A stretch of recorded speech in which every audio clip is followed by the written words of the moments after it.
Hey, what's up? This is Flisadam Pointer, founder of Invert Media, and this is OK Jersey. My start in media is non-traditional by all means and accounts. My love for entertainment overall and music specifically started in the household. I have a father who since passed, but music was an integral part of my growing up. And kind of flipping through his vinyl collection and looking through like the writers, producers and stuff like that, got a kick for music and the knack of it. And storytelling was just my thing with my dad. And like, how was your day? What did you do today? Like, it became a part of learning how to be an effective communicator.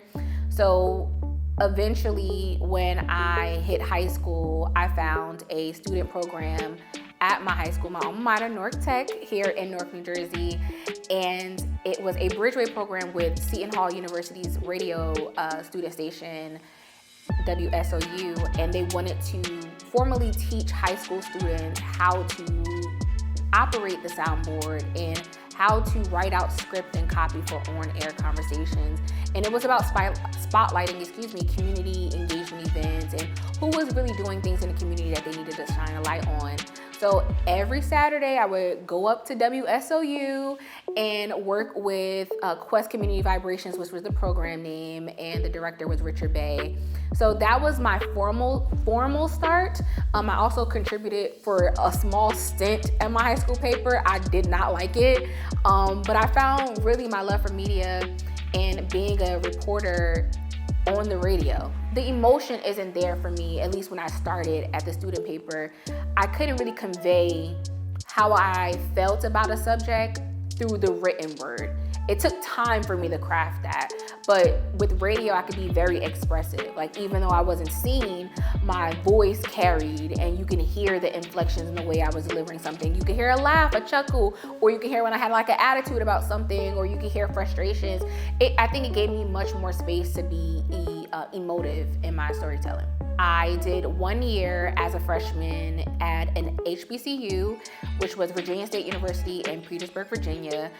Quickly found out that I'm not a country girl. So I left Virginia State, although I did learn a great deal there. I continued my radio career there, learning how to do underwriting and ad programming there. But I transferred my sophomore year to Rutgers University, New Brunswick, and it kind of went on since there. So I got my formal BA in journalism and media studies there with a minor in digital communication, information, and media. And I went back for my graduate studies and I got a master's by way of their master's in communication media program, a digital media track. So I have a BA and an MA from Rutgers, New Brunswick. When I entered the social media space before graduating, my professors told me that wasn't a real thing, right? Social media job didn't exist.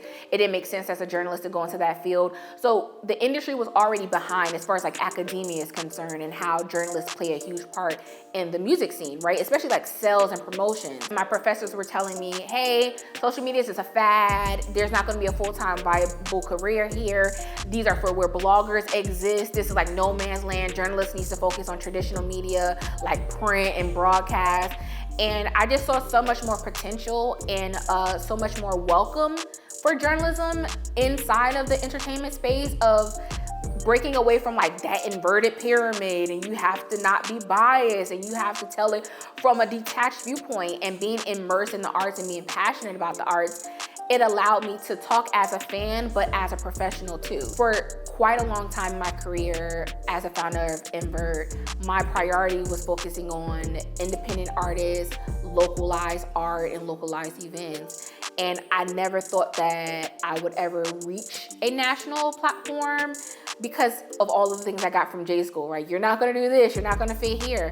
But at Uproxx and This Is R&B, they not only respect that I'm in tap with what's happening locally, but they give me the creative space to tell stories about things that I love on a national level. For example, one of the stories that I published over at Uproxx was talking about NFTs and musicians and how that is a bridgeway that we need to be paying attention to in the music industry, right? That was a conversation that I had been having online for years, right? but Uproxx understood that this is important, right? And not in the sense of, oh, this is a technical story or a tech story, but how does this impact the music industry as we know it? How does this impact who's signing to record labels? How does this impact the money that's coming from streaming? How does this impact shows? It was a larger conversation. And they gave me the platform to be able to tell that story and to spotlight local artists that are actually making waves in NFTs that don't need the mainstream eyes on them. Stories that I've done at This Is R&B is focusing on the artists on the rise. I love talking about artists that people should be aware of and people should be tuned into. And Elmine is one of those R&B acts that bursted onto the scene. People were like, oh, he went viral for a cover that he did, and people are still trying to figure out who he is and what art he's creating. And to be able to go to a show, his debut show in Brooklyn, and then write about it and why he's important and why should we be paying attention to this and how R&B is shifting, and we need to, as listeners, be accepting of that. And what does this whole, the Brits are coming wave mean to artists locally here in the US, right? What does it mean to our economy that a lot of talent that's on the rise or at the peak are coming from outside of our country's borders, right? We need to be aware of what's happening everywhere and why R&B is making such a rich comeback, right? And those are the stories I like to tell, right? And I'm just grateful that platforms like Uproxx exist, platforms like This Is R&B exist, and it gives the contributors leeway to be able to workshop some of these stories, right? And those are just some of the stories that I've done. What I do always get giddy about is when there's a story that I think is minor and a featured person in the story shares it. So, for example, there was a rumor about J. Cole and how much he charges for his verses. And for Uproxx, I wrote a piece about it, and essentially his manager had came out and said it's not true. But I was saying, okay, it's not true. However, he would be worth it. Like, he's well worth, if this is his rate, this is his rate. And that piece got picked up, and J. Cole and Lil Yachty used it during their interview for his podcast, A Safe Space. So those things, like, I'm just on Twitter, minding my business, and I'm like, oh, Uproxx, another feature for us, another placement for us. And then they were like, girl, that's your story. And I was like, oh, wait, what? That's my story? So I was like, the small things is what it really moves me. It's about being acknowledged for the stories that I'm writing and being included in bigger conversations that's above me. So those moments really make me smile. Or like when a celebrity reposts an interview that I did with them and they say something along the lines of like, oh, this journalist really knew what they were talking about. This felt like talking to a friend, or I really want to come back and talk to you when I do my rollout. Having those one-on-one moments means a lot to me rather than just talking to the celebrities. Arts matter. Local arts matter. Covering locally, hyper-local newsrooms matter.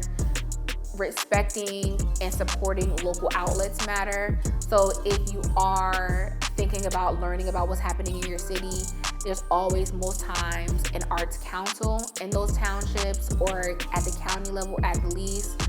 Support your local papers, support your local platforms. There are a lot of patch networks throughout the state of New Jersey, whether it's for Bloomfield or Linden or Rahway or Newark. Support local outlets.